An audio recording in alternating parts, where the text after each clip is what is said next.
Ladies and gentlemen, this is the 12th and final round. Right hand, Golovkin steps in and down he goes again. Unbelievable. Mayweather makes a pay. What a rookie mistake. A sensational left hook by De La Hoya. It's facts. I'm the best. You know what I mean? Sometimes I don't want to believe it myself, but it's the truth. I'm the best. I'm going to show you how great I am. From Southern California, this is the Last Round Podcast. Welcome to episode 115 of the Last Round Podcast. And finally, we have some fights to review and preview. And joining me today to do that is the face of CompuBox and host of Inside Boxing Live, Dan Canobbio. Thanks for joining me, Dan.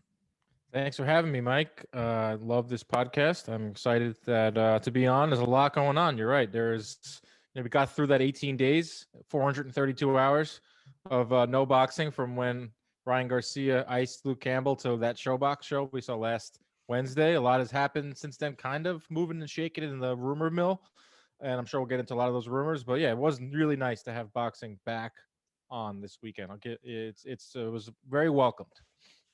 Yeah, so we'll dive straight in. So Saturday the 23rd, Mohegan Sun Casino, Connecticut, Stephen Fulton returned unanimous decision over Angelo Leo. This was for the WBO Super Bantamweight. So this was a rearranged fight from last year where Stephen Fulton tested positive for COVID and Angelo Leo ended up fighting Tremaine Williams, beating Tremaine Williams. So I think going into this, Stephen Fulton was the favorite, but what did you make of the fight, Dan? Oh, man. I mean, I'm still in awe of Stephen Fulton's performance. Just talking about what you just brought up, coming back from COVID, and, it actually hit him pretty hard. He wasn't afraid to tell you that it wasn't just one of these mild cases that people talk about. He actually, was sick. It affects the lungs. It affects everything. So even world-class athletes. So to see how he fought and came in, where a bat out of hell, I mean, just throwing punches and bunches, throwing 99 punches around. Leo and Fulton combined to throw 1,601 power shots, which is the third most in featherweight history. Leo's 913 thrown power shots were also third ranked in junior featherweight history over 35 years. So not only that, he came into this fight as not really like a guy that threw a lot of volume. He was more of like known as a technician. I think he was averaging around 14 and I would say 14 landed, 45 punches thrown per round. And in this fight, Mike, he still landed 30 of 99. So in the biggest fight he can possibly have, after all he's been through, he came out there and left, no doubt. It was close for about maybe 4 or 5 rounds. And then after the sixth on, I thought Fulton took over. But, man, what a performance, and just like a really good person, a really good guy. And the 122-pound division, man, is on fire. There's so many good fights. Even Rais Salim, who fought on the co-main event, put on probably the performance of the night. He's getting a little overshadowed because Fulton was the main event guy. But, man, Stephen Fulton is a force in the division. I think he can take anyone to deep waters. If he can fight like that again, which I don't see why he wouldn't. But, the poise, too, after the fight. I don't know if you noticed this. Like, right when the fight ended, he wasn't even breathing hard. He wasn't breathing heavy. He went right over to the corner. He dapped up the other trainer, and then, he got the belt, and then he went over and talked to Custer, and he was just like stoic, and it was like kind of freaky. That just shows me that the dude has like an insane engine and was really, really good shape. So hats off to him. It was funny you mentioned that because Stephen Breadman Edwards posted something on Twitter about there's like some kind of famous run that all the boxers do in Philadelphia. And supposedly, like, he holds the record, like, completely smokes everybody out. Wait, so he beat Rocky? Yes, sir. Up the steps. Yeah, Up the maybe. steps? Yeah, wait a second. Rocky's not real. That's right. Yeah, I read the same thing too. So he's like kind of a legend in Philly. Obviously Philly has such a rich history of boxing champions. It's been a minute since Philly had a champion, but now they have one. Stephen Fulton is the guy, one of the guys at 122. Not to put a downer on what he did, but I've always said, even before he stepped up to this world title fight, is for a boxing purist, he's amazing to watch. But I think for some of more of the casual fans, like after you've seen 3 or 4 rounds of Stephen Fulton, it's kind of the same thing kind of going on every round, because I think it's only 19 wins and I think 7 or 8, like 8 KOs. Well, that's the thing, right, about these smaller weights. And I think that's a discussion that a lot of people are having on Twitter and in the media is like, the guys at 147, they just seem like they don't want to fight each other. The young guys at 135 are all doing their separate thing, but it seems like the fights at these lower weights, whether it's Superfly, 122, 126, it seems like they're all willing to fight each other, and they are good fights. Like it was entertaining, but at least in the Reis Alim fight, there were some knockdowns. There wasn't any knockdowns. So it's hard to say that it will be like a fight of the year. I think it's obviously because it was the only fights that happened this year. It's up there in terms of punches thrown and all that. But I can get that side of the downfall of being these lower weights. Is like a lot of guys don't have power. Not everyone is like Naoya Inoue. Ray Salim, like I just said, had some knockdowns. That's exciting, but there's good and bad when it comes to these lower weights. But the fact that they're all willing to fight each other, and I think a lot of the 122 pounders are all under the PBC banner. So maybe we'll see some type of de facto tournament. So I'd be interested in that. Yeah, I'd like to see him, in there with like a Lewis Neri would be a good clash of styles. Brandon Figueroa would be a very interesting and you'd have to work out your fingers ready for that fight, Well, that's funny because people were hitting me up, and even Moro said it on the telecast. Like, the punch counters that got their work cut out. These are the best fights to count. Like, these are the ones where you're on your toes, like literally, like fingers, like you're ready to go. Like, it's the fights that drag on where you got to have like laser focus. These fights where they're just throwing like 100 punches around, so much fun. Moving on, you've already kind of mentioned we've got Rasim Alim, I believe how you say 18-0, TKO 11 over Vic Paceas, 16-1, and this was for a WBA interim super bantamweight. Mm-hmm. So the main event had no knockdowns. This had several. There was down in, I think it was the 2nd, the 6th, the 9th, and the 11th.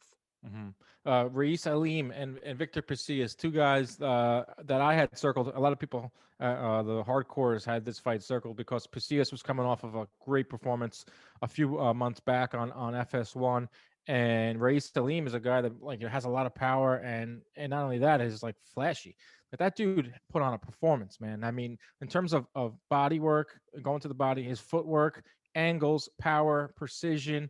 He had it all going from that night, and Paceas had no answer. Like, he could have stopped that fight maybe in the 8th or 9th round. Paceas was taking a beating, but it seemed like maybe the 8th round Paceas had a decent round that probably propelled him to get to go to the distance. And but Alim put on the performance of the night. I thought even more remarkable than Fulton after I just laid out there. I thought because of the power. But man, yeah, the 122-pound division. He's just another name that is in there too. You put him in there with any of these guys, you're guaranteed like a fun fight. And it just is what it is at that point. But Paceas, man, that dude is tough as nails. And I was thinking midway through, I was like, what's the gain from getting like going the distance? But now in a division that has so many like good fighters, he could be an opponent. He can work his way back. He can be booked again because that's what it comes down to. So, they really put it all out on the line on Saturday. Some good. I know obviously we complain about the WBA having so many champions, but Alim looks good as the interim.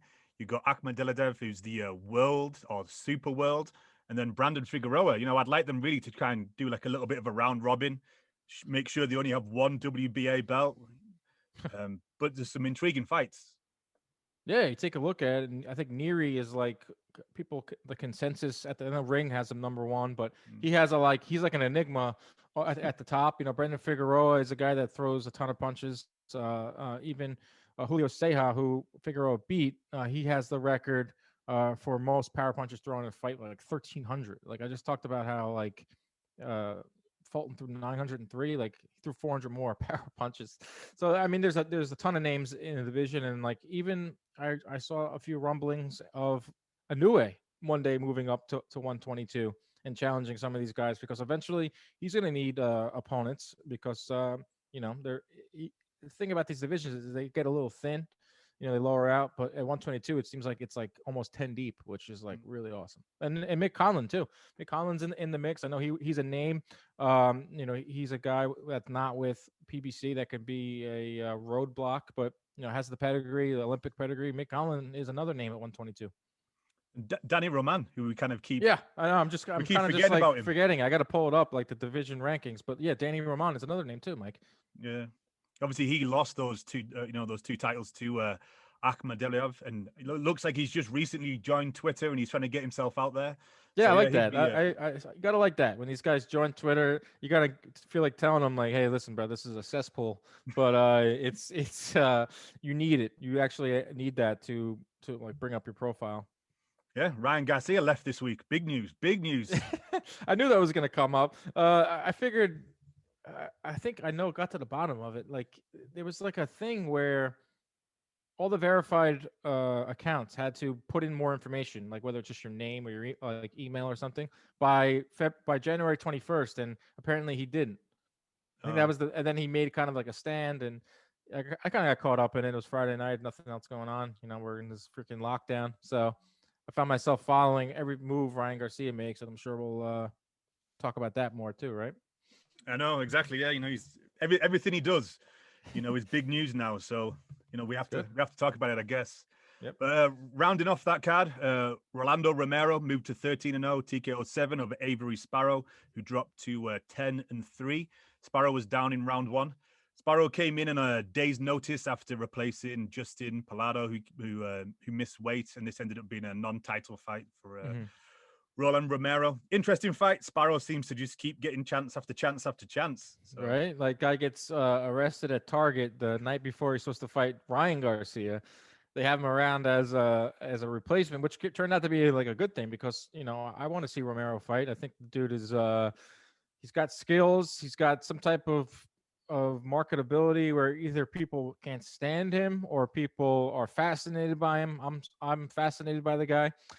He's got power, that's for sure. He's got a weird, like an awkward style. I mean, there isn't much like nuance in there. It's just like I'm gonna just put my head down and I'm gonna blast. But he also talked about how he wanted to box a little bit, and he did that too. I think he mixed in some boxing.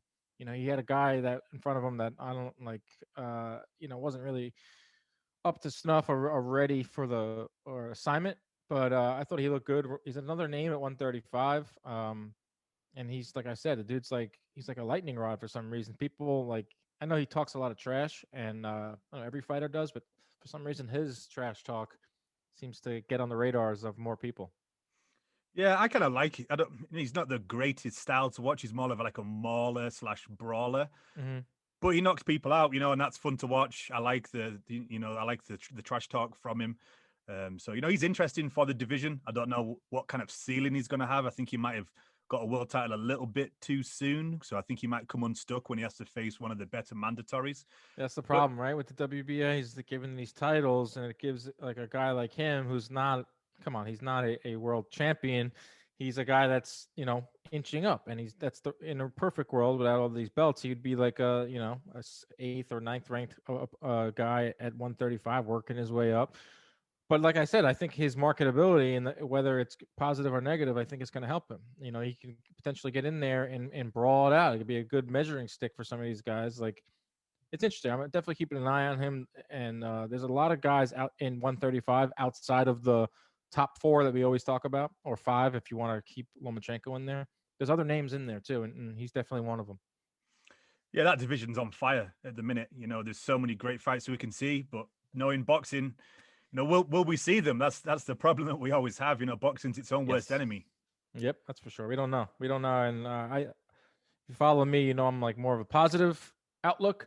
Sometimes it's too like people think I'm too positive, but we can always hope for change. We can always hope for that. We want to see the best. Maybe like this new generation, at least it's fresh. I mean, they can right the wrongs, but always it comes down to the promoters. It comes down to the same stuff: promoters, networks.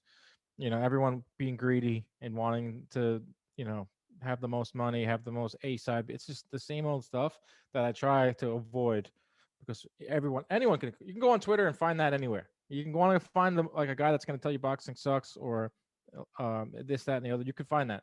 This is an alternative route, alternative takes that I like to provide, and hopefully we see these fights. Talking about promoters, talking about money, moving on to the fight previews. So maybe on Friday, the 29th, we may see Manuel Cha against Trevor Bryan. God. So it's 2021, and we're still talking about Don King, the Enigma. Don King, and this is it for him though. This is the last guy. Like you keep hearing, like this is like Tavares Cloud was supposed to be the last guy that Don King had, and he lost to Hopkins for the title like way back. That's like 2014, or I want to say, or 2012. I don't know. But yeah, this fight, wow. I've been keeping up with it, not too much, but these familiar names. That fight has been ordered for what, like 5 years now? Yeah, according to what I could see, it said since November 2017. So to catch everybody up, he put a poster out saying Manuel Char is going to eventually fight Trevor Bryan. Yeah. And Char had some visa issues about trying to get over here, and then Char was kind of saying that he'd never agreed to the fight, but Don King had won the purse bid. So Don King ended up trying to make Bernard Stavern against Trevor Bryan because I think they're both under his promotional contracts. So, You're it's hitting kind of names win-win. right Yeah, so it's win-win for him. And then I believe yesterday Manuel Char ended up getting a visa and then actually has flown into Florida. So all a mess, knowing Don King, all a mess. Yeah, Jake Donovan from Boxing Scene has been pretty on top of this. And yeah, from the looks of it, it looks like Char is prepared to arrive in South Florida. $2 million? Like who raised the 2 million? Like, man, the heavyweight division is just so interesting to me. This is so many movers and shakers, and Don King is a name that I did not think we would still be hearing about in 2021. But as he says, only in America. Only in America. Only in South Florida now too. Yeah, I mean it's interesting. Manuel Char's going to be in there against Trevor Bryan. Neither of them have fought since. Char's not fought since November 2017. Yeah, and people are upset about exhibitions. People are saying exhibitions are uneven, and this is a mockery. There is no moral high ground in boxing. Enough with that. Find a different excuse to say why you don't like a boxing exhibition, because look what's happening this weekend in the heavyweight division. They're trying to tell you this is a legit fight between guys that haven't fought in 5 years. I mean, I'll still watch because we love boxing, but it's just, you just gotta know what you're watching. It's just interesting as well because Don King's put it on his own donking.com, and it's also going to be on Fight TV. He's not used any of the normal TV routes, so just very interesting for Don King. In 2021, he's still around, still trying to hold in several pieces of the heavyweight division. I think these guys are going to fight. These guys are going to fight. Any of the top 5 of the division. Like Bermain Stavern. Last time you saw him, he was absolutely waxed by Wilder. I mean, I was ringside for that. It was one of the most brutal knockout. It was like assault. Like that was insane. So, whatever. If they can make money and the fighters are getting paid, and hopefully they don't get screwed in that regard, then so be it. It's like America, bro. This is you can make money if it's there, but we'll see. Yeah, and obviously the winner of that fight will probably move on and have to face whoever holds the WBA title after Anthony Joshua and hopefully Tyson Fury fight each other. But moving on to Saturday the 30th, we have the Battle of the Calebs. Caleb Plant, 20-0 against Caleb Truax, 31-4-2. Interesting fight. I don't know how Caleb Plant has managed to kind of have some soft touches since picking up the IBF title. He fought, Subway Mike, and then Caleb Truax. Subway Mike. So, that was I was ringside for that too. That was just one of the most lops. Talk about exhibitions and YouTube fights. Like that was, he wasn't even in the same league, same stratosphere as Caleb Plant that night. But yeah, the Battle of the Calebs. Caleb Plant is becoming a polarizing figure in boxing, and I feel like for all the wrong reasons. The guy has all the talent in the world. I think you can agree with that. Great jab, slick, great defense. One of the best defenders at 168. Truax, on the other hand, is one of the worst defenders at 168 in terms of getting hit and punches landed. But yeah, I mean, this is like now like his last 3 fights. After Uskatazi, he's now fought Lee, Feigenbutz, yep, now Caleb Truax. That's not going to help your career. I don't quite understand what's going on here. I just tweeted this out that I feel like a lot of guys at 147 are sitting around waiting for Pacquiao, and now it looks like a lot of guys at 168 are doing the same in regards to Canelo. So if Canelo says I only want to fight the champions at 168, that's like the lottery. So if you're Caleb Plant, this is just speculation. I don't know if this is for sure. If you're Caleb Plant and say, well, I could fight David Benavidez, who's very tough, or I can fight like the likes of Caleb Truax. And I know that maybe at the end of this year I could fight Canelo, or the beginning of 2022 I could fight Canelo. So, I mean, I feel like a lot of fighters would probably take that route. That's kind of just what it is now at this point. And you have Canelo kind of just telling you what his plan is. You know, prior cash cows like Floyd, he didn't like tip his hand like Canelo's doing right now. Like, you know, Floyd left you guessing. Remember Khan and Maidana? They had they put him. Floyd put him through like a pole, and they made him jump through hoops to get that. So it's hard to really knock Caleb Plant because I understand the business side of things, but it also, like, you got to fight a tougher opponents than Caleb Truax, because it doesn't do anything for your fighting ability. It doesn't do anything for your development, and it doesn't do anything for your marketability. And then sometimes you do wonder, you know, fighting someone so many levels below what he's like, and then jumping up and fighting like a Canelo. Sometimes maybe it's good to have a little bit of a harder fight. You get the win, but you've kind of been tested, and you realize, you know, what level you need to be at. Like, you're not saying anything crazy right now. Yes, of course. Like, Canelo did it himself. Like, he fought Trout, he fought Lara, and then he went up or whatever down to fight Mayweather. I mean, on any other sport, you keep on progressing, whether it's a scheduled sport or even like the UFC. I hate to use that comparison, but they have a ranking system. And like, you don't just magically get, you know, you don't just jump in there with a champ. You know, it's is what it is. It's like more of the boxing stuff, and it's kind of PBC has a business model that has worked out pretty good for their fighters. They make a lot of money, but it comes with criticism. And I think after this fight, I mean, all bets are off for Caleb Plant. I think he's hearing it no matter where he goes. Go to his Twitter account, go to his Instagram. Anytime he says anything, the replies are, you know, stop fighting bums, or when are you going to fight Canelo, or when are you going to fight Benavidez? Like, come on, man. Like, it gets to the point where and I know that the guy wants these fights because he's a competitor. All these guys are. And getting to talk to him and getting to know him, the dude takes boxing serious. Like, it's his life. Like, a lot of guys say it's their life. He is just a boxing guy through and through. That's why he was so offended with Mike Lee. Remember, Mike Lee was talking a big game, and he was just pissed off at Mike Lee because he looked at Mike Lee as like a part-time boxer, a guy that, you know, he kind of used it, the fact that he had like an NBA against him, used the Subway commercials against him, because you're just like a guy you're a part-time boxer, and I'm a full, like, I take this so serious. So I want the best for Caleb Plant, because I think he can be like a marketable guy, but got to step up the competition. Looking into our crystal ball, obviously, we know that Canelo's fighting Avni Yildirim. I would guess and pencil in he's probably going to fight Billy Joe Saunders in May. So yeah, looking forward to September. Caleb Plant's probably got to be top of that tree. Yeah, you would think so. But that involves Canelo potentially going over to Fox, and that involves Matchroom and PBC working together. Now we get into the muck. Now we get into the things that fans have become so tiresome of hearing. The promoters squabbling over money and TV rights and this, that, and the other. You know, I put it out there, like, what does Caleb Plant do if, let's just say, Canelo fights Avni Yildirim in February, and he says, you know what, I'm going to fight Triple G, because you know that Eddie Hearn is going to put that in his ear. They're working together. Triple G is with Eddie Hearn and Matchroom Sport. They're both back together again, Triple G and Canelo. That fight's going to make Canelo more than it's going to make him against Caleb Plant or BJ Saunders. So it's not a lock that Caleb Plant's going to get a fight with Canelo this year. So it even like opens it up for what is he going to do after fighting Truax. So, you know, maybe like a Daniel Jacobs, who's a free agent technically.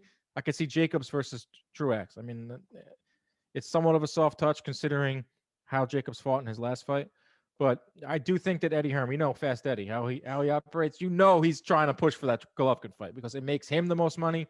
You can tell Canelo it makes him the most money. Golovkin obviously wants it. We know that. So I do think that he does want to unify, and maybe he picks up. Maybe May is Saunders, and then September isn't a lock for Plant. It could be. I really like working with Eddie, so fine. I'll finally fight Golovkin. He'll be that much older, and I'll probably end up, you know, either stopping him or a one-sided decision. No, that's true. That's true. You know, because if he stays on that side of the street, you look at Triple G has to be top of the pile. Maybe a Jaime Munguia could be second, obviously due to the Mexican holiday. Did you see that though? Canelo recently said he has no interest in fighting Munguia because he's Mexican, and he doesn't want to fight any fellow countrymen at the moment. That's I did not know what to make of that. No, very strange, because everyone, ever since Munguia kind of hit the scene, everyone was like, okay, they'll both go their own course, and eventually they'll meet, like on one of the Mexican holidays in either, Cinco de Mayo or in September. So for him to say that was very odd. Yeah. Very strange. So I know that Benavidez is Mexican American. Is he out of the running? I hope not, because that's the fight that I really want to see. And people throw out Beterbiev and people throw out all these names that I don't really think are realistic. I'm a big David Benavidez fan. I think he's had transgressions, but a lot of fighters have. He missed weight during a pandemic. That is on him 100%, but it wasn't just like a regular old missing weight. Yes, the cocaine stuff.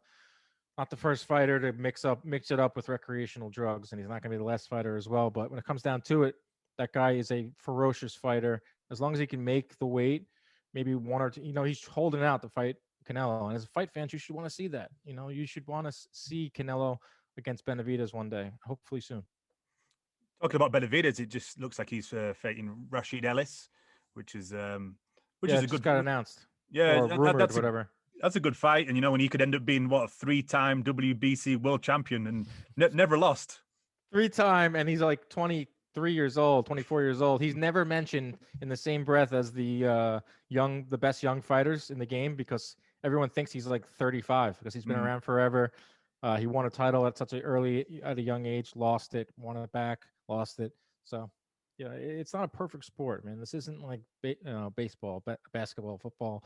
These guys are crazy. They're wild, and it looks like he's got it more together. He's just had a kid, and that could change your outlook on life. And I'm always rooting for him. I think he's a good dude and awesome fighter. And I want to see Canelo against that giant of that. He's like a freak of nature. Benavidez. The guy's like 6'1", 6'2", 168 pounds, and he throws like 75 punches around. That's intriguing to me. And he has a good story. He kind of started boxing because he was, obese, and turned it all around. So you can see pictures of him in Wildcard, and he's like a real chubby kid.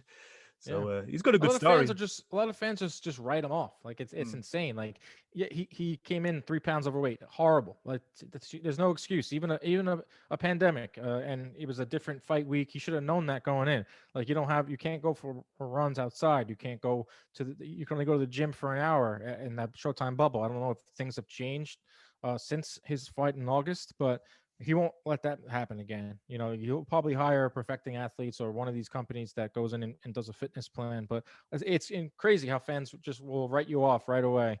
I got a kid that's 23 years old, but I can see why. But I'm not one of those that are willing to write him off yet.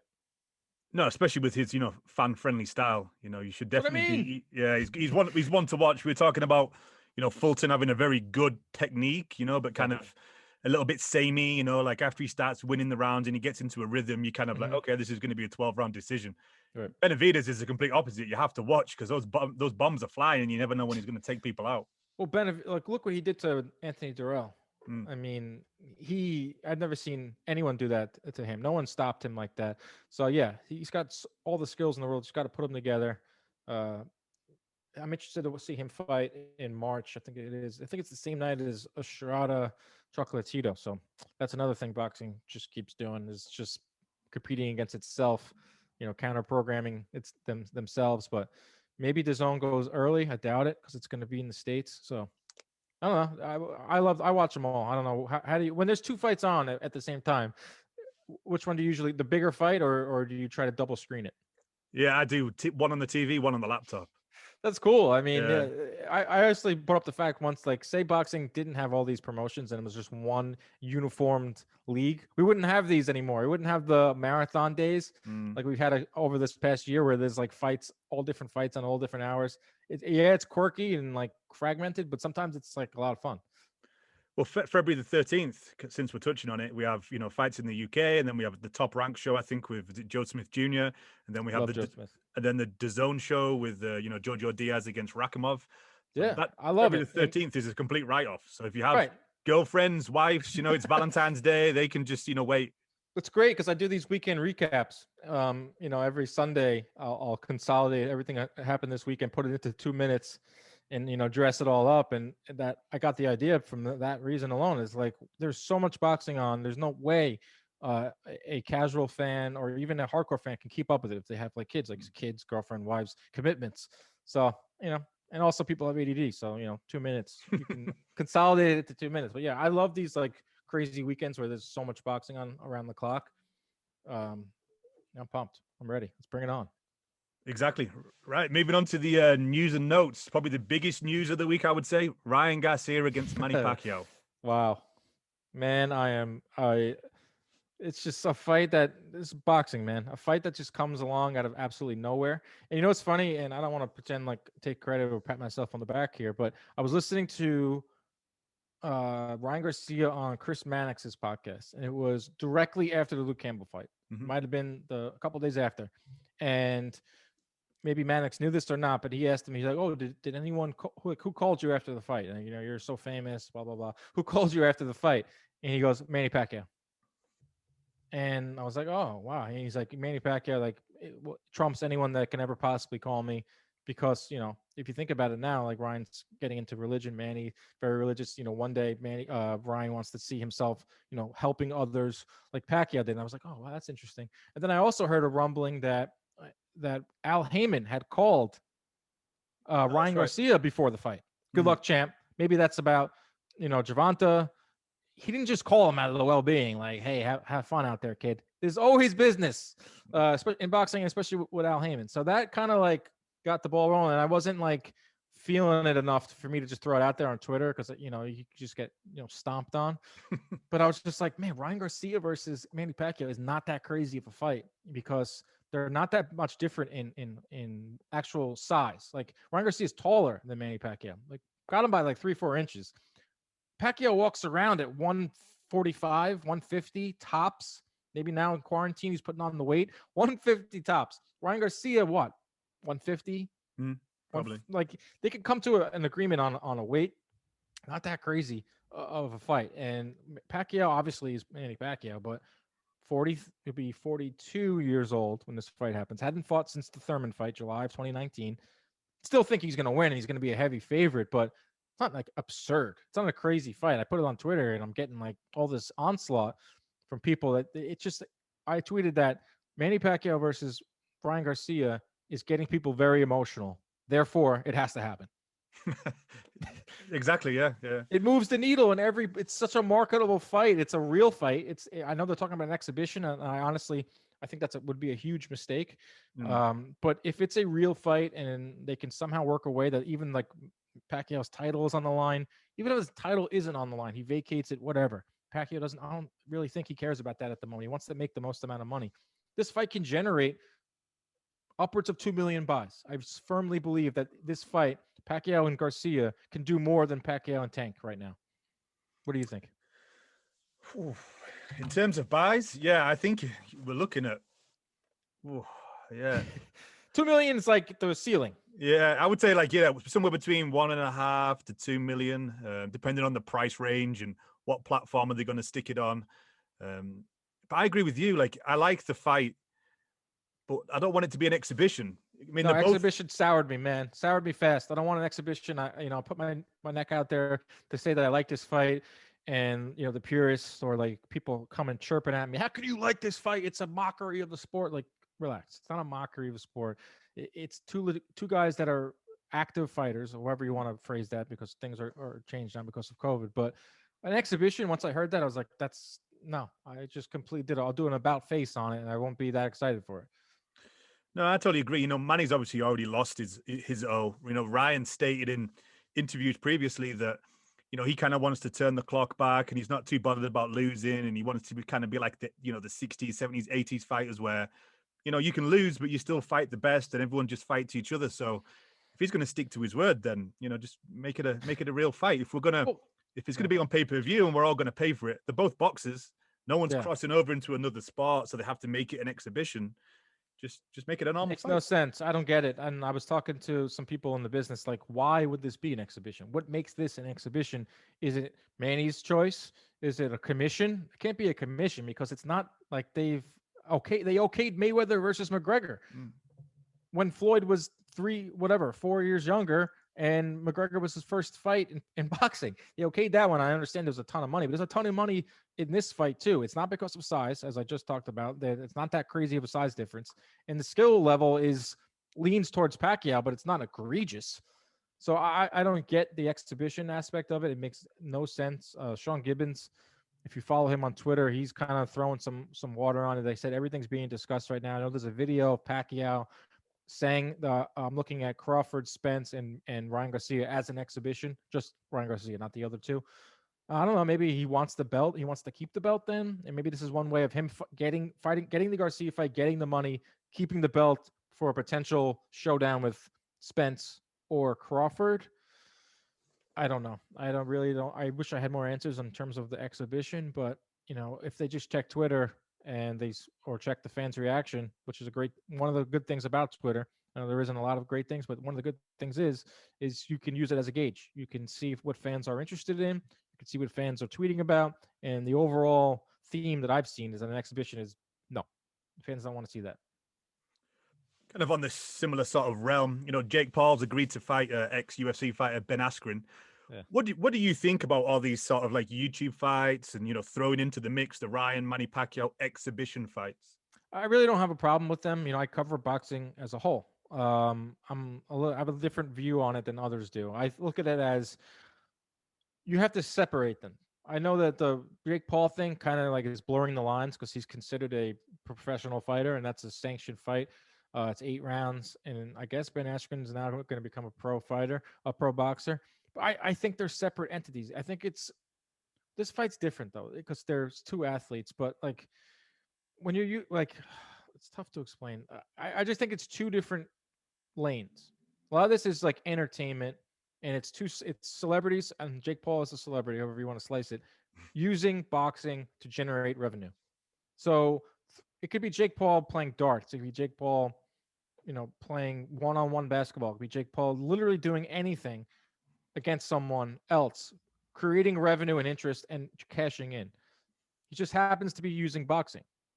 And from what I've seen from Jake Paul is he respects the sport. I mean, he goes on these tirades and it might not be your liking, but he takes it serious. He's not calling out like crazy names. Look at the names that he's calling out. Dylan Dennis, Conor McGregor. He's not saying I can beat Canelo. He's not saying give me, the best. I don't even know what weight he is. Give me the best light heavyweight. I think he's like 175. So I think it's separate lanes. It doesn't bother me as much as some others do. And mostly because another thing is people want to say it's ruining the sanctity of the sport. There is no sanctity in boxing. It is a circus sport with circus individuals. Get your money and get out. If you don't want to watch it, don't watch it. You want to support it, go ahead. It's all fun and games. I'm able to separate what is a good fight and a real fight from whatever Jake Paul is doing, and I'll choose to enjoy them all. Do you believe, or do you see in what you do with your podcast and your show, do you see an increase in how many people watch, how many followers? Yeah, of course. Like what I like to do in my style is I want to bring everyone in. I give you the punch stats, which is like hardcore stuff, and the fans love it, and some hate it, whatever. So, but I try to break it down to layman's terms of what we saw the other night. Like with Fulton, the guy was he doubled his output over the course of 12 rounds in his first title fight. That's impressive. That's using the numbers to bring the boxing fan and give him perspective. But I also like to talk about Jake Paul. I like to talk about Ryan Garcia versus Manny Pacquiao. I like to talk about, these YouTube fights. I like to talk about celebrity fights. Jose Canseco is fighting against a barstool guy. It's boxing. I mean, it's all boxing. It's like I said, it's not a sport that has a sterling reputation. So let's just have fun. Like, why can't we have fun? Like, why can't we know that Canelo is a serious fighter and he's chasing history, and Jose Canseco is a washed up baseball ex-steroid guy getting in there and throwing down. Like they know I know it's not like legit. Like people should know that. But yeah, I like to cover it all, and I think there's an interest in everything. Like these are big names, and and people say, oh, it doesn't do anything for the sport, and they don't cross over. How do we know? Like, how do we know what percentage of fans will watch a Jake Paul fight and say, oh, I kind of want to watch Canelo, or I kind of want to see what Spence is up to? We don't know. It is interesting. I think, the more that we have, I think eventually we'll get the figures and we'll be able to see, whether people are tuning in, just for Jake Paul and then they're tuning out, or are they tuning in, they're getting hooked on boxing because, normally they'll stick on like some actual proper, professional fights and Right. then he'll kind of just headline. Yeah. So I think eventually, either this year or next year, they'll, DAZN and other brands will be able to see whether those guys are staying around. Well, there's a guy, Jay Chaudhry. I don't know if you follow him. He's really into the marketability of professional boxers, and now he's doing work with the Players TV in like basketball. He's kind of left boxing because he couldn't get any crossovers. Even not saying that it's a knock on him. Like, he does great work, but it just wasn't getting through to some of these guys. He actually went and looked at that Jake Paul. I think it was Logan Paul versus KSI 2. Wasn't Devin Haney on the card, and BJ Saunders. Yeah. And he went in and looked at the analytics of how many followers did they gain that night just from being on the card. And it was like astronomical. Like, there was like a huge spike in searches. There was a huge spike in interest in BJ Saunders and Devin Haney. So that kind of like poo-pooed the fact that it's not going to bring in other viewers, but that just shows you that there is benefits to it, as long as you can separate the two, and as long as you're not one of these like get off my lawn guys that tweet at me sometimes like in all caps that this is a mockery. Like, come on, boxing is a mockery. Let's just take it for what it is. It's true. That is true. But moving on to someone else who's kind of a sideshow, Adrian the Problem Broner, officially been delayed until February the 20th on his return on Showtime. Still no opponent, but he seems to be taking the sport, I don't know, more professionally now. He seems to have given up drinking. I'm sure he'll come back. He'll get a soft touch opponent, and then eventually we'll see him back in with someone bigger. But has he turned over a new leaf, and does he still have time? Definitely has time. I don't know about the whole turn over new leaf. I hope so. I want to see anyone turn it around. And I tweeted something like, everyone deserves a 50-second chance. So Broner's been through it, man. He's got money issues. That's probably a big reason why he's fighting again. And he's somewhat still in his prime. But you never know, like the partying, ballooning up to the weight that he ballooned up and losing all the weight. That's not healthy, especially when you're getting up there. He's not a kid anymore. I don't know what he can do in terms of being a world champion again or getting up there, but he's gonna get the looks. He's getting a main event on Showtime, and he hasn't fought since Pacquiao. That's even before Thurman fight. That was February or January of 2019. So he hasn't fought in a long time. He's when it comes down to it, he just doesn't throw his hands. Even when he was in his prime, even when he was coming up the ranks and he was on HBO, and I was like, man, who is this kid? He's funny as hell, combing his hair in the ring and doing all that fun stuff. But he just never was a volume guy. Like, he threw like 30 punches around, 35. He was just like very precise. And if you're not going to like let your hands fly now, I just don't see it. I can see him getting opportunities because of his profile. But I'd like to be wrong, and maybe he can. But there's some names then at 140. Like, who's he beating at 140? Yeah, I mean, he's got the names at 140 or 147, whatever he can actually get his weight down to. And at the minute, he still sells. People still tune in to either see him because they like him, or they see him because they just want to see him get knocked out because they can't stand the arrogance of him. Well, now he's got two things going for him. Everyone loves the comeback, and everyone wants to see the arrogant guy get knocked out. So, like, I wouldn't be shocked if if he does fight, I think he will. I think they'll find an opponent that Showtime has some of their best ratings in a long time. But I know Prograis wants to fight because Prograis think of it, if you're Regis Prograis, like, you're 32 years old. You're not getting any younger, and there's a guy that's ripe for the picking, and Adrian Broner, and you can probably make the most you ever had. So I know, like, there's going to be a lot of guys lining up to fight Broner if he looked decent in that fight. What is it, February 20th now? Yeah, 20th now. Moved a week. That's no longer Logan Paul. So we can rejoice there. So I'm interested to see what Broner's got, of course, but I'm skeptical. I'm sure you are too. Yeah, I'm skeptical.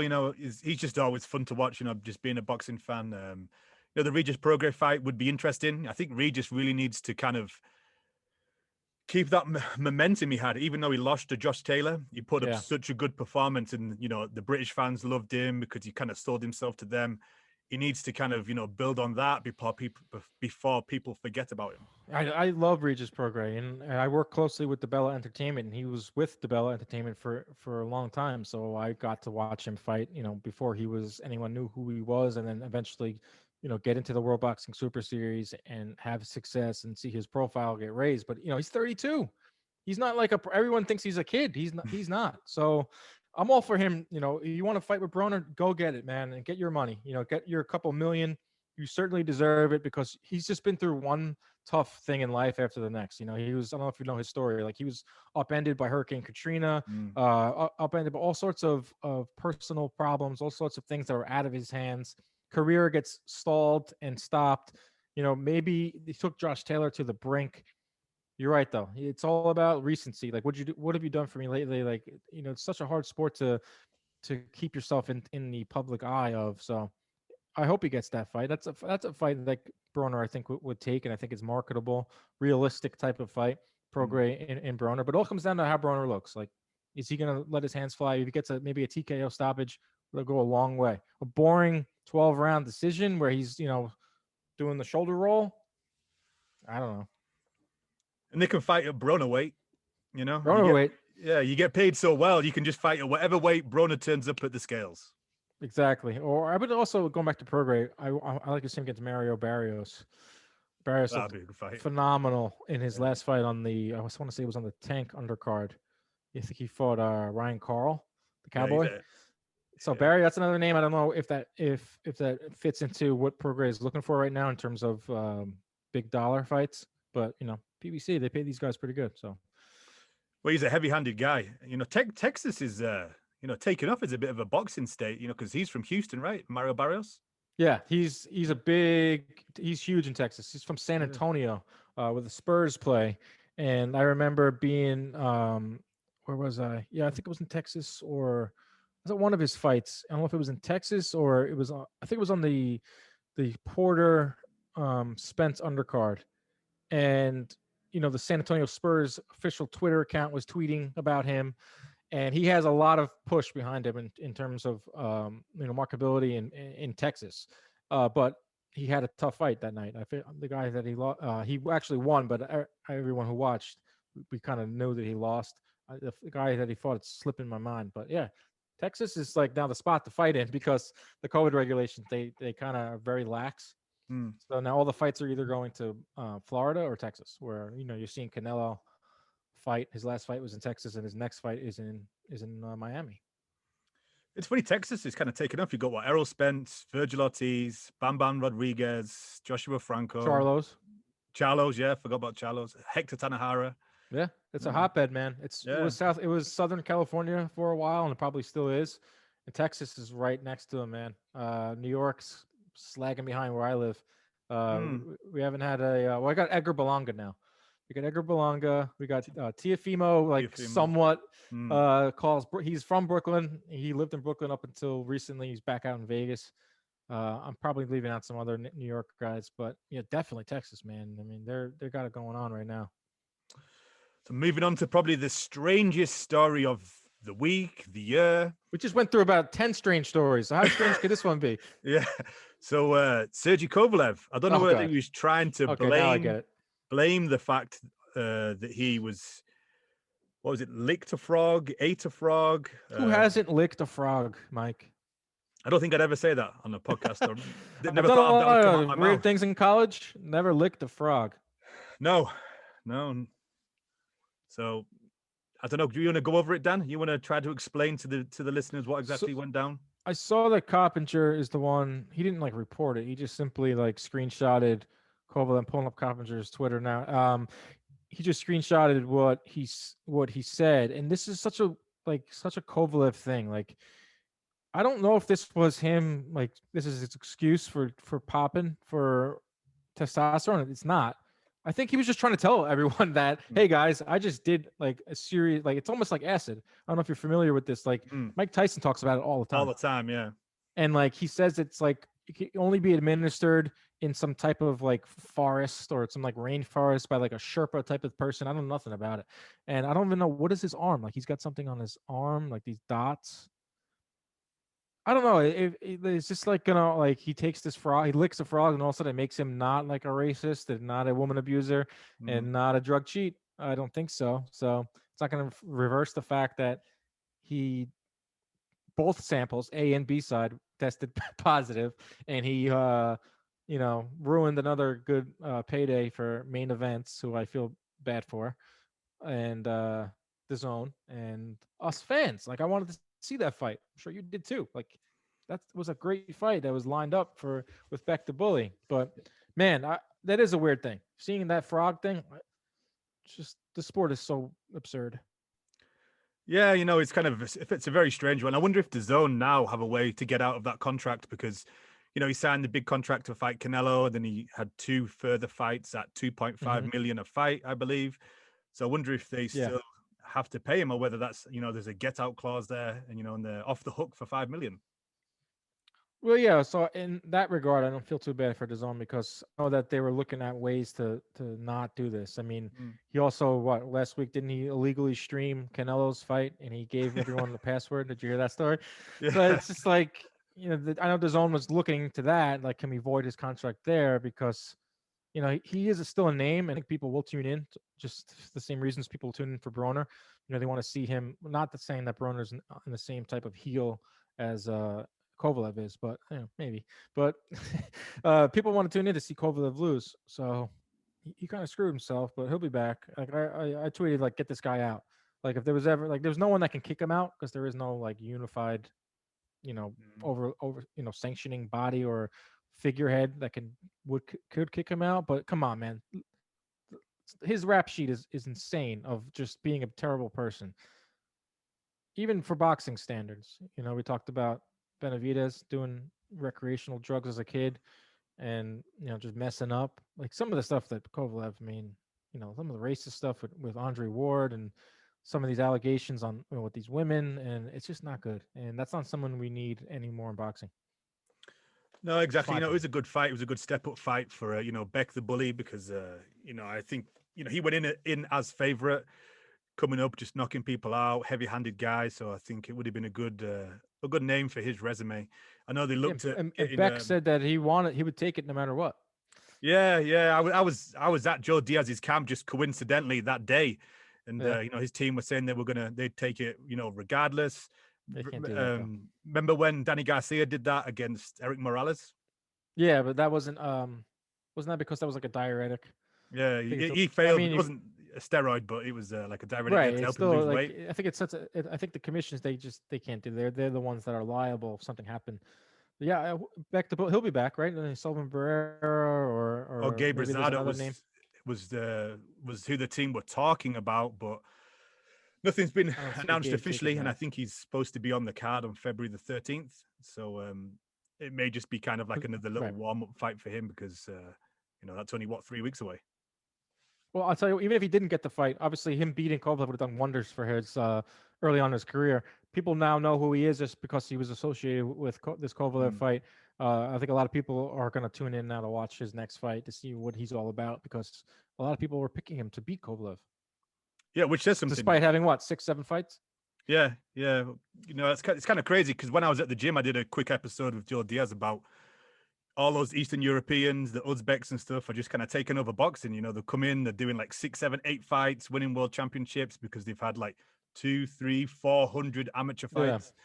They're already coming in, with solid pedigrees. So it's kind of, watch out. Yeah, it's kind of, that's changed, I think Lomachenko really made that a thing, an amateur with a huge pedigree.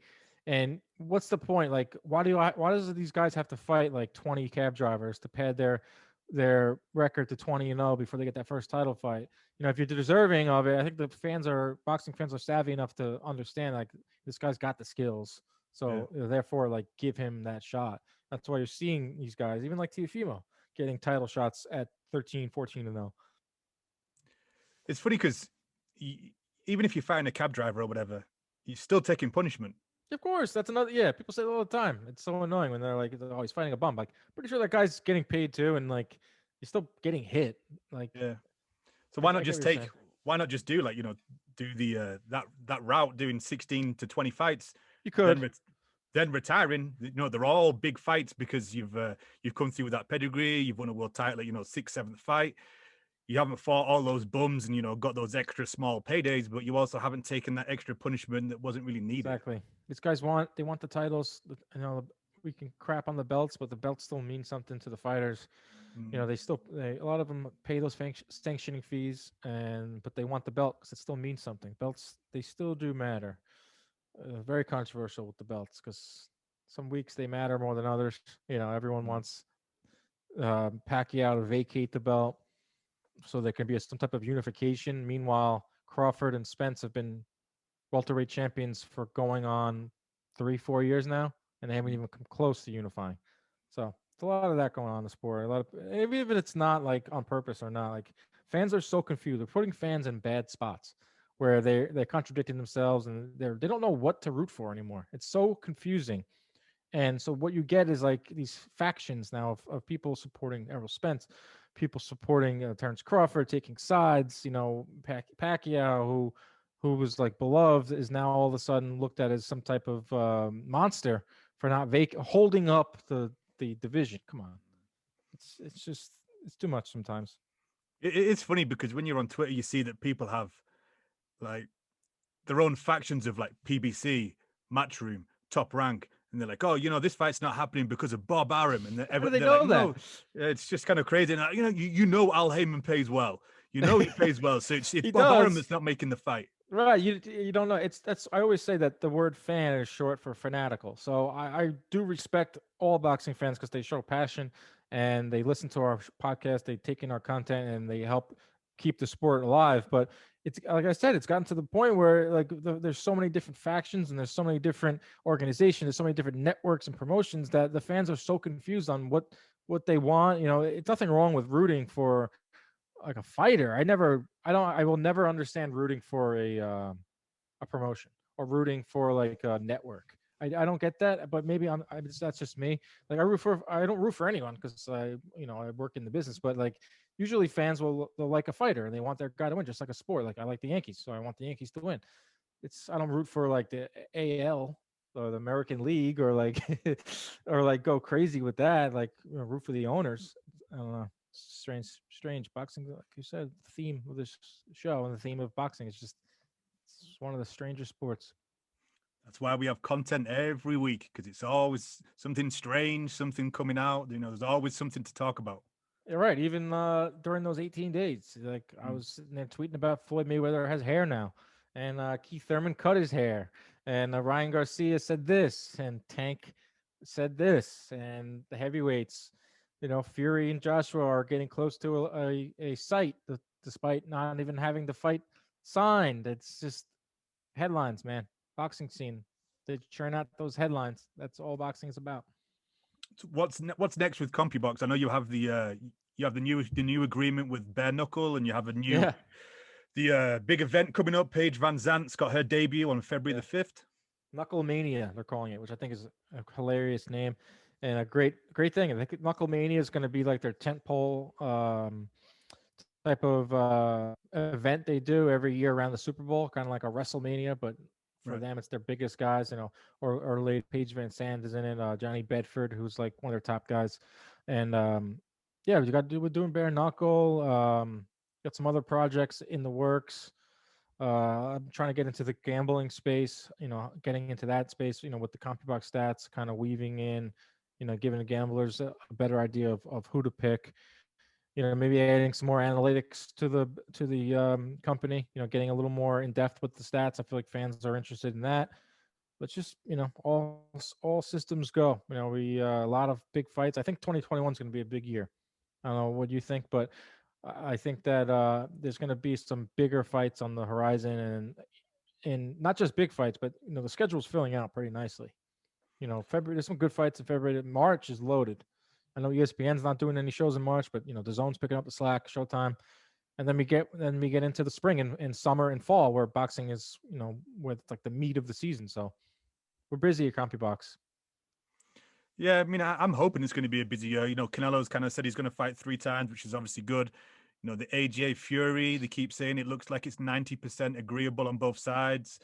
Yeah. I think we should get that. So to me, that's a great start. If we're going to get at least one of those fights this year, probably in Saudi Arabia, Qatar, or somewhere. Yeah. But personally, go ahead. I just want to go back to fights. On a personal level. Well, not talk about rumors and stuff. What's that? Is that what you mean? Like not talk about rumors or get back to fights? No, actually be able to attend. Oh, of course. Are you kidding me? Yeah, man. Yeah. 100%. This is like the longest I've ever gone without going to a fight. I mean, you could go to Miami if you really wanted to, but I don't know how you feel about it, but yeah, I think that's on the horizon too. That's a huge factor in boxing. I mean, and it's all about the live gate.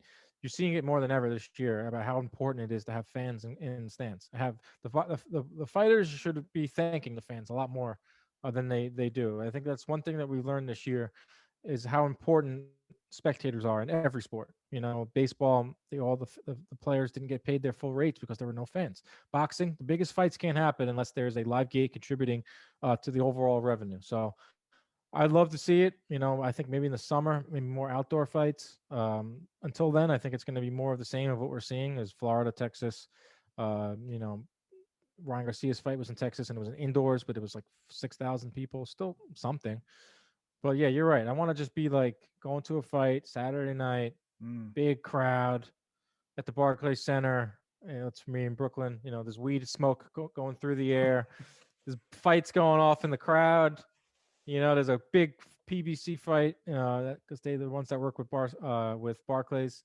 Same thing with MSG. Berlanga fighting in MSG the night before the Puerto Rican Day Parade, which has long been a tradition in New York, would be insane. Like get like goosebumps thinking about it. Put Tiafimo in the main event, Berlanga in the co-main. That's a night right there. I don't know about you. I think you would agree that you're gonna cherish going to fights now a little more. Not gonna take it for granted. No, I was just about to say that. Yeah, I was going to say, definitely won't take, just attending the fights for granted like we used to, I guess. And then, it'd be nice to see that, the promotions and everybody throughout sport, kind of, lowers the ticket prices a little bit, just to try and, sell out, because I think even they've taken, people for granted, and they just try to cream as much money as they can rather than actually just selling out the event. So you'd hope so. You'd hope so. You'd hope they take a look at where the country is financially, the world, and the pay-per-views go down to a reasonable price. I don't think that's going to happen because even McGregor, I mean, just this weekend, still fighting for $75, and we'll see with Fury and Joshua. That's not going to be cheap. It's not going to be 50 like Tyson Jones was. I think that right there showed you $50, 1.6 or 1.8 million buys. Yeah. Yes, it was Mike Tyson and Jake Paul was a big contributor to the doing so well. But if you price these fights by $50 is reasonable. $50 is like, all right, 50, I can do that. Get to 70, 80, 90. That's too much money. It's just not feasible. You can still make a good profit off of a $50 pay-per-view. No, exactly. I thought that might give people, they may look at that and be like, you know what, maybe we should drop it down, because in the UK, when I was living back there, it was like £15. Then it moved up to £20. And then now I think they're all £20 apart from Joshua, which is, 25. What does that translate to US dollars? I think it's about 1.2, 1.3 dollars to the pound at the minute. Gotcha. So you're looking at that's a lot. And then, but the zone is a pretty good deal for people in the UK or people not in the US market. So that's a good thing too. I've always been a big proponent of DAZN, and they had their issues, and it seems like they're kind of patching it up right now or treading water with giving fans something. It was Ryan Garcia, Joshua, Canelo, Triple G in the span of a month. That's great. And now we're going to get another, February, March, April. There's going to be some big fights, Chocolatito and Canelo again. And who knows what happens with Joshua and Fury, if the zone's going to be a part of it, whether with a pay-per-view. That's interesting to me. I want to see. It's the one thing. It was the one detriment about the zone was that they can't do pay-per-views. It just goes against their mantra, goes against the mod. It's literally impossible. But now they are introducing pay-per-views with Canelo. You saw that, right? You buy Canelo for $50, you get 2 months of DAZN on top of it, which is also another pretty good deal. Yeah, I mean, I like it. I mean, when it first came out in the US, I got it obviously due to being a boxing fanatic. And at the beginning, the only thing I didn't like was they didn't have much shoulder, programming. But they've kind of sorted that out. You can have too much Chris Mannix though. Like a show like every single day. It's pretty much DAZN is Chris. He's a friend of mine, but DAZN is Chris Mannix. Like, dude, you have a show on every day. Like your jabs with Chris Mannix, boxing with Chris Mannix. The guy's really good at his job. I know he gets a lot of flack. I think he's a good interviewer, live interviewer, and he brings a lot to the table there. But yeah, they need more. Like, ESPN Plus has so much. Even with ESPN Plus, you get like Disney Plus. They have that bundle with Hulu. Like, that's the one thing DAZN is lacking, is they don't have a lot of other stuff, to bring that. You're solely buying it for maybe 1 or 2 fights a month, cards a month. Yeah, I think, in the UK and probably in the US, when the rights come up for baseball, hockey, football, soccer, or football in the UK, I'm sure they'll probably, go for those, because obviously they're the major ones, and, boxing will become insignificant then. But you just have to wait, I guess. Yeah, it'll be hard. I don't think that DAZN US will get any NFL rights, because it's just astronomical. And I think I just read something today that Amazon, of course, is going to secure rights to NFL some NFL games. So I know that overseas is the only way you can watch the NFLs with DAZN. So they are doing better in other markets, but in the US, it's gonna be tough. Maybe if they could maybe get the Red Zone channel on DAZN, that would really help things. But that's not easy. It's very expensive to get that type of deal. Mm-hmm. But they got to do something. They got to add a little more value to the what is it, 20? It's like 20 a month. That's what I pay for it, even though I write it off because it's work. But still, it's a lot. Clever. That's a good idea. I mean, it is. I work for CompuBox. I invoice them at the end of the year, but I do try to put myself in the shoes of fans, and I do want to watch Canelo, but I also wouldn't mind watching something else. That's not Chris Mannix. yeah, exactly. Yeah, just watch Chris Mannix. Just call him, and speak to him. Hey, Chris, what's going on? FaceTime him. I feel like I'm watching DAZN all over again. Well, Dan, thank you for your time today. If you want to tell everybody where they can find you and all of your social media and what you have coming up on, on everything, everything you do, CompuBox, Inside Boxing. Yeah, I'm busy, man. It's a good thing. Good thing to be busy. Doing my show coming up this week, Inside Boxing Live. You can catch it every Friday on the Fubo Sports Network. It's a free streaming service. You can get it on my Twitter. I post a lot of stuff to Twitter, a lot of fun content. I think we're going to have Dan Rayfield on this week. Going to try to catch up with Stephen Fulton. Keith Thurman is also coming on this week, so we'll talk about his hair because he doesn't have any fights upcoming.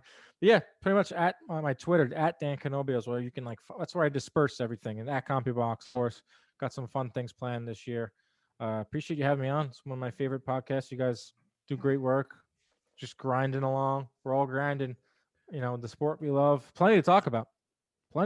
Even if it's no fights. We're talking about ridiculous things. We're talking about the business side of things. We're talking about Adrian Broner's feet.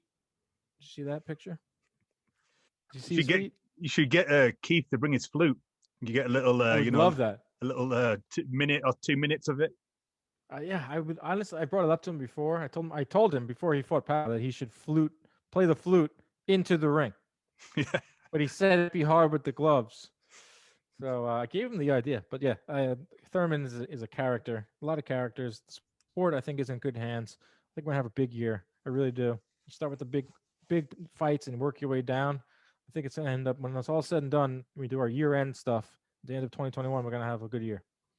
And on that positive note, I think we better finish. So you can find us at the Last Round 12 on Instagram and Twitter. And join us next week. Obviously, we'll be reviewing the Jojo Diaz and Rakhimov card, the Joe Smith card, the UK cards. Next week, there's a whole day of boxing on February the 13th. So this is the Last Round. Thanks for supporting and listening to the show. Follow us at The Last Round 12 on social media. Rate, review, and subscribe.